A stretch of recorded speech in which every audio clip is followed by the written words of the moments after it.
You're kneeling in sand, your knees burn. The iron collar around your neck is so tight you can barely swallow. The chain connects you to 11 other women. You can hear them breathing, some crying, one praying in a language you don't recognize. A man's shadow blocks the sun, relief from the heat for half a second. Then hands grab your jaw, force your mouth open. Fingers press against your teeth, your gums, the back of your throat. You gag. He doesn't stop. He checks your tongue for disease, examines your eyes, pulls down your lip like you're a horse at auction, because that's exactly what you are now. 12 days ago, you were the daughter of a village chief in the Sahel. 12 days ago, you had a mother who called your name every morning. She's dead now. You watched it happen, and you kept walking because the men with swords made it clear. Stop moving, join her. In Arabic, they have a word for what you've become. Jariya. It means slave girl. But that translation is too clean, too soft. It hides what the word really means. What it really means is, your body is merchandise now. Your future is whatever a buyer decides to do with it. Your past no longer exists. The man examining you steps back, nods to another man holding a leather pouch. Coins change hands. You've just been sold, for the third time this month, and the place they're taking you? Historians would spend centuries trying to pretend it never existed. This is the Arab slave trade. 14 million Africans, Hausa 300 years. A system so effective at erasing human beings that almost no descendants survive to tell the story. If this history matters to you, drop a like and subscribe. Crown and Dagger doesn't hide from the stories the world tried to bury. You know about the Atlantic slave trade, ships, chains, plantations in America, 12 million Africans transported across the ocean over 400 years. That history has museums, monuments, movies. Children learn about it in school. Politicians give speeches about it.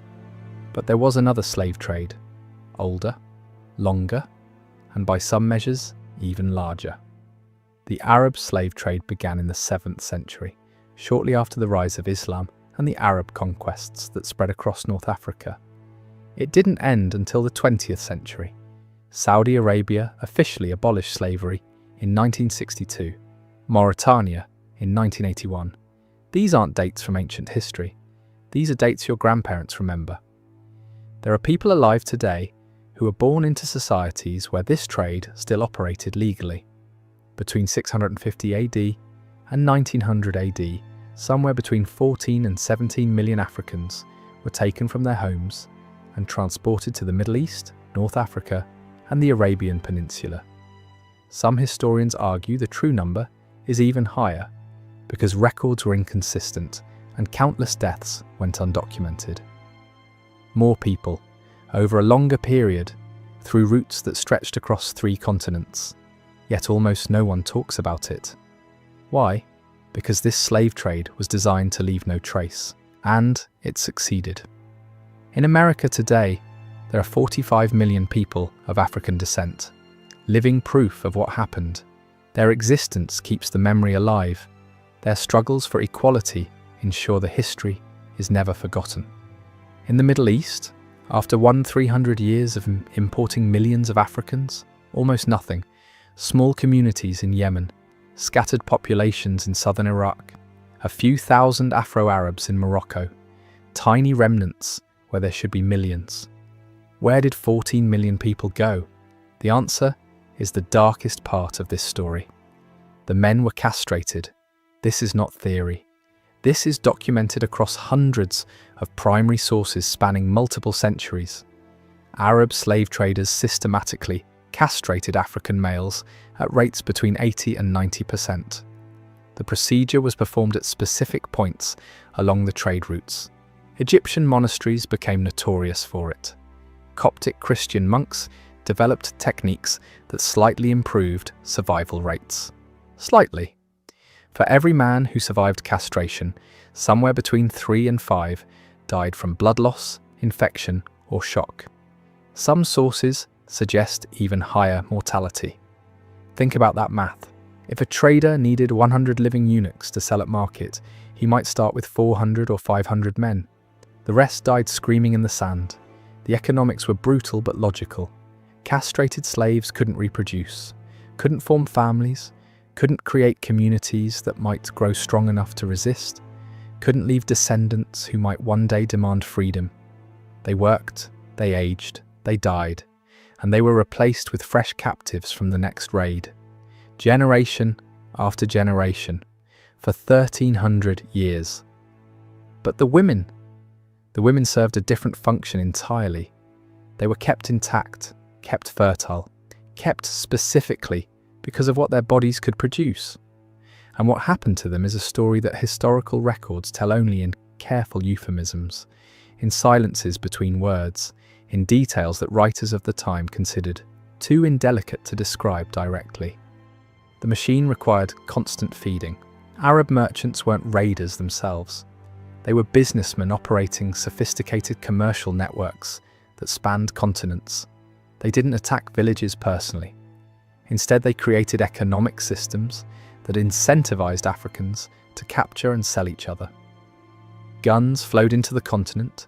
European firearms traded through Arab middlemen. Textiles, luxury goods, salt, which was precious in sub-Saharan regions.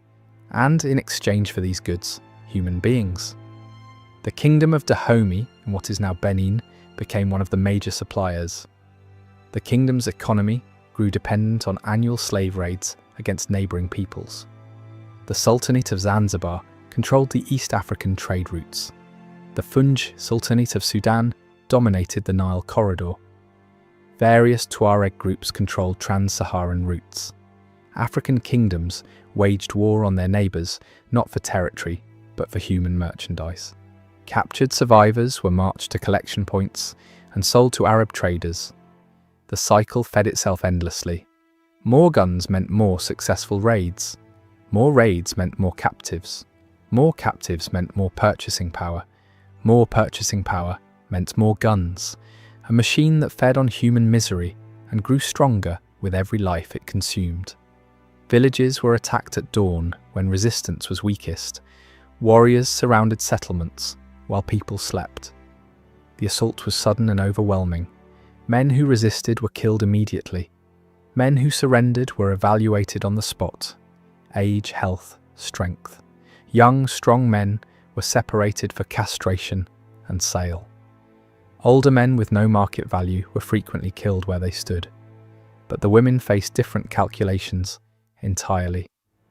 Traders examined them with specific criteria in mind. Age mattered enormously. Girls too young would require years of feeding before becoming useful. Women too old had diminished value. The ideal range was roughly 13 to 25 years old, old enough to survive the brutal journey ahead, young enough for decades of use. Physical appearance affected price dramatically. Arab markets had specific preferences that experienced traders knew intimately. Certain body types, certain features. Different markets preferred different characteristics.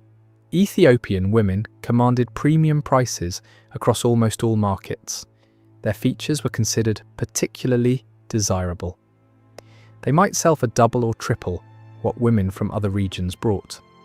Women who met desirable criteria were separated immediately. They'd receive marginally better treatment during transport. Not from compassion, never from compassion. Damaged merchandise sold for less. Protecting the investment made economic sense. The separation of families happened at capture sites or collection points. Mothers torn from children, husbands from wives, sisters from brothers. The bonds of a lifetime severed in moments, with no hope of reunion. European explorers and missionaries who witnessed these separations left accounts describing scenes of unimaginable grief, the screaming, the desperate clinging as families tried to hold on to each other for a few more seconds. The final moments of contact before chains were pulled tight, and people who had loved each other, their entire lives were dragged in opposite directions, never to meet again, never to know what happened to each other. One missionary wrote that the sounds haunted his dreams for years afterward. that he could still hear the mothers calling for their children decades later, that no matter how far he travelled or how much time passed, those screams followed him. Those screams echoed across Africa for 1,300 years, and almost no one in the outside world heard them. Then came the Sahara. The trans-Saharan routes were journeys measured not in miles but in death. Picture the distance from New York to Denver. Now imagine walking it, in chains, with almost no water, under a sun that kills. From collection points in sub-Saharan Africa to the great markets of North Africa, Tripoli, Tunis, Cairo, Marrakech, caravans travelled distances exceeding 10,500 miles. Some routes stretched over 2,000 miles. The journey took 2 to 3 months under optimal conditions. Conditions were never optimal. The Sahara is the largest hot desert on Earth. Daytime temperatures regularly exceed 120 degrees Fahrenheit. The sand becomes so hot it blisters skin on contact. Shade doesn't exist for hundreds of miles. Then night falls and the temperature plummets. The same desert that broiled you during the day can drop below freezing after dark. The temperature swing alone killed countless people. Water was the most precious resource, and it was rationed with brutal calculation. Camels needed water to survive. Camels were expensive. Camels were essential for carrying goods. Slaves were cheaper than camels. Slaves were replaceable. So slaves received whatever water remained after the animals drank. Lips cracking until they bled. Tongues swelling. The maddening knowledge that there was nothing to drink and hundreds of miles of burning sand still ahead. Food was minimal. Dried dates, sometimes meat, enough calories to keep legs moving. Never enough to maintain health over months of walking. The mortality rates were catastrophic. Historians estimate that 20 to 30% of slaves died during Saharan crossings. Some caravans lost half their human cargo. There are accounts of caravans arriving with more than 60% losses. Those who collapsed were left where they fell. Stopping to bury bodies would slow the caravan. Stopping to help the dying might mean losing the living. The economics didn't support compassion. People were abandoned alive, too weak to walk further, left sitting in the sand as the caravan moved on, waiting to die, so the routes became marked by bones. Heinrich Barth, a German explorer who crossed the Sahara in the 1850s, documented what he witnessed. The road was literally strewn with Auni skeletons. In some valleys, the bones were so numerous that one could hardly avoid stepping on them. Skulls bleached white by the sun, rib cages half buried in drifting sand. These weren't ancient remains, they were recent, fresh additions to trails that had been accumulating bodies for over 1,000 years. René Caillier documented similar horrors on western routes. He described valleys that appeared white from a distance, not from sand but from accumulated bones. Gustav Nachtigall wrote of passing through regions where skulls and bones gave the sand an almost pavement-like quality underfoot. Hundreds of thousands of people, perhaps millions over 13 centuries. Their remains scattered across the world's largest desert, marking the paths that swallowed them, silent testimony to a trade the world chose to ignore. For the women who survived, who somehow endured the heat and cold and thirst and starvation, arrival at a North African port meant only that the immediate dying had stopped, but survival came at a cost. Many arrived broken in ways that didn't show on the surface. Their bodies had made the journey, their spirits had not. Their ordeal wasn't over, it was transforming into something else. The slave markets of the Arab world were ancient institutions, refined over centuries into operations of terrifying efficiency. Cairo's market had operated continuously for over 1,000 years by the time European observers began documenting it. Generation after generation of traders had refined the practices, the pricing, the techniques of evaluation. Buyers came from across the Islamic world and beyond. Ottoman nobles from Constantinople, Persian merchants from Isfahan, wealthy Arabs from Damascus and Baghdad, traders from the Gulf states seeking domestic servants, Even European buyers, despite official prohibitions, found ways to participate. The markets were organised by category: common labourers in one section, skilled workers in another, domestic servants in a third, and behind screens, in the most exclusive areas, the women intended for private sale. The examination process was systematic and thorough. Teeth first. Dental health indicated age and condition. Experienced buyers could estimate remaining years of useful life from teeth alone. Then skin, examined for disease, scars, imperfections. Hair checked for texture and length. Then the rest. Buyers paying premium prices demanded thorough evaluation. The examinations were intimate, invasive, conducted with the detachment a butcher might show when evaluating livestock.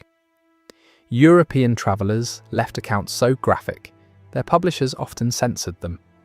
One British observer in the 1830s wrote, "The women are made to walk, to turn, to display themselves in ways that cannot be described in polite company.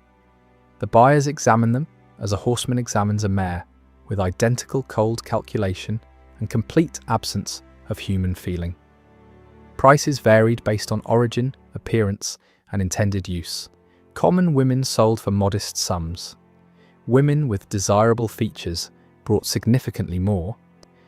Young virgins from preferred backgrounds could sell for the equivalent of several years' wages. The highest prices were paid privately, by agents representing the wealthiest households. Zanzibar became the largest slave market in the Indian Ocean world. At its peak, 50,000 slaves passed through annually. The island's entire economy revolved around human merchandise. David Livingstone witnessed the trade firsthand. His accounts helped galvanize British abolition efforts. What he saw changed him forever. He wrote, "To overdraw its evils is simply impossible. The subject does not admit of exaggeration. The sights I have seen are so revolting that I always strive to drive them from memory." The market operated openly until 1873, when British pressure finally forced its closure. The Sultan signed a treaty. The auctions officially ended, but the trade continued underground for decades afterward. Ships sailed at night. Transactions happened in hidden locations.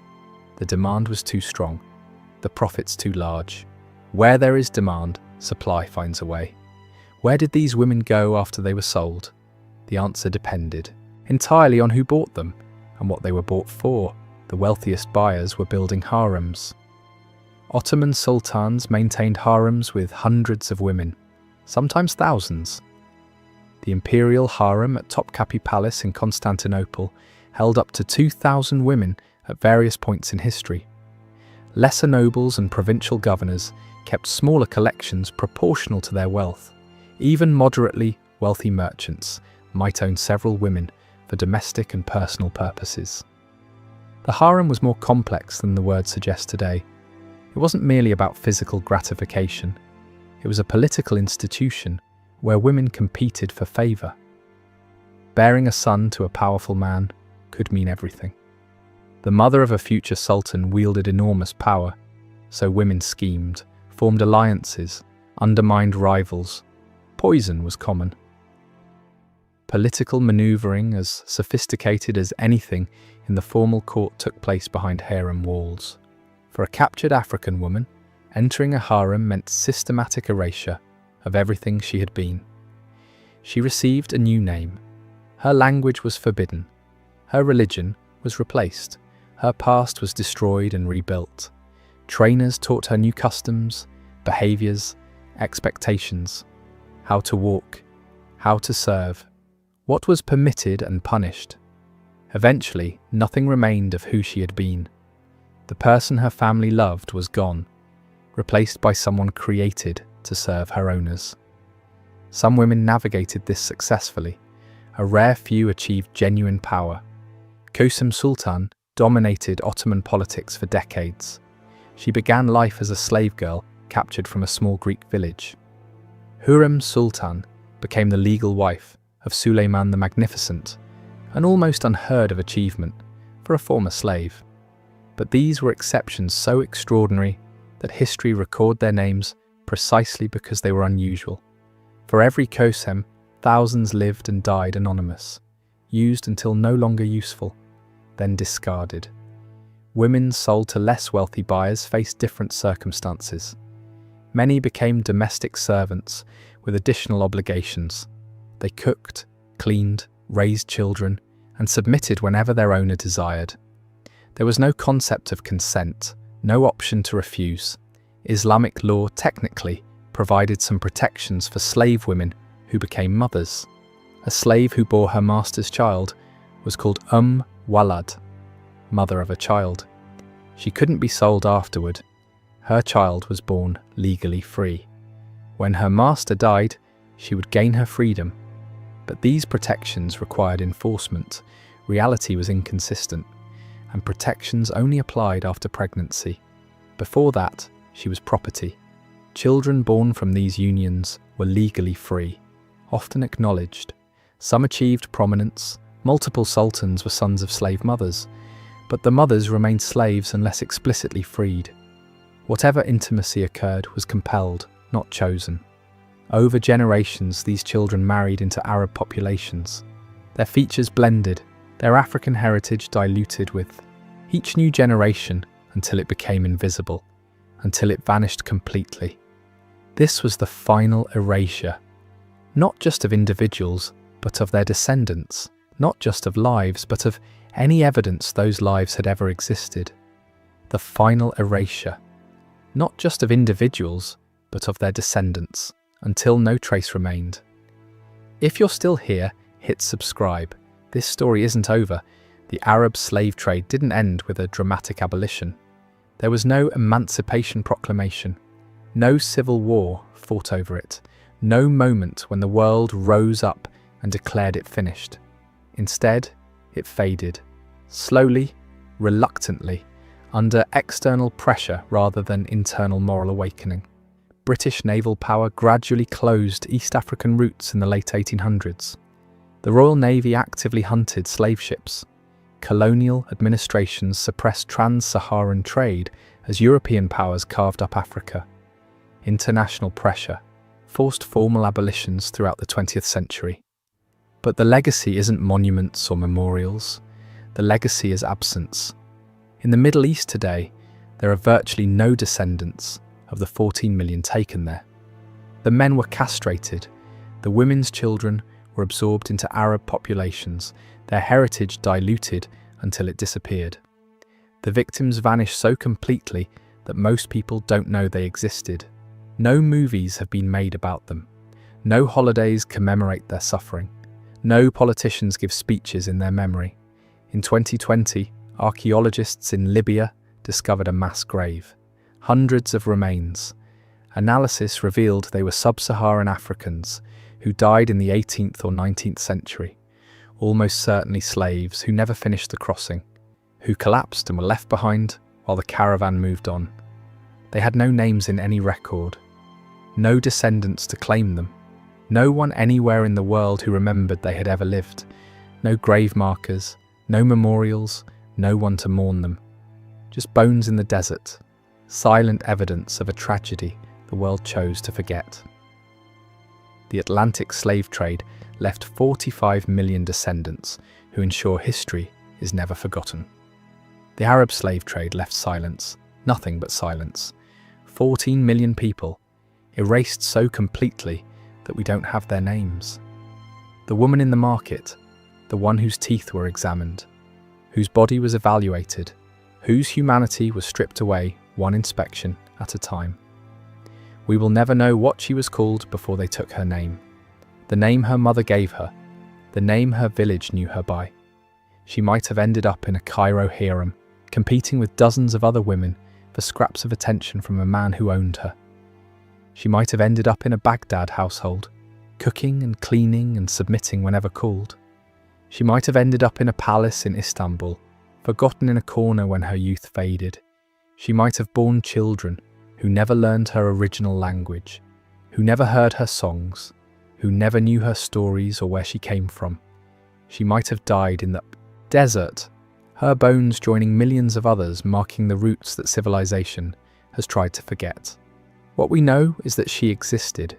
She suffered. She endured things that no human being should ever endure. And for 300 years, millions like her fed a machine designed to consume them completely. The Atlantic slave trade has monuments, museums, memorials, days of remembrance. This history has sand covering bones that no one will ever identify. Remember her. Not as a number, not as a statistic. Remember her as someone's daughter, someone who laughed once, someone who had a name before they erased it. That's the only memorial these 14 million will ever receive. This is Crown and Dagger. We don't sanitize history. We show you what actually happened. If this story mattered to you, drop a like. Hit subscribe if you haven't already. And tell me in the comments, what other buried history should we uncover next?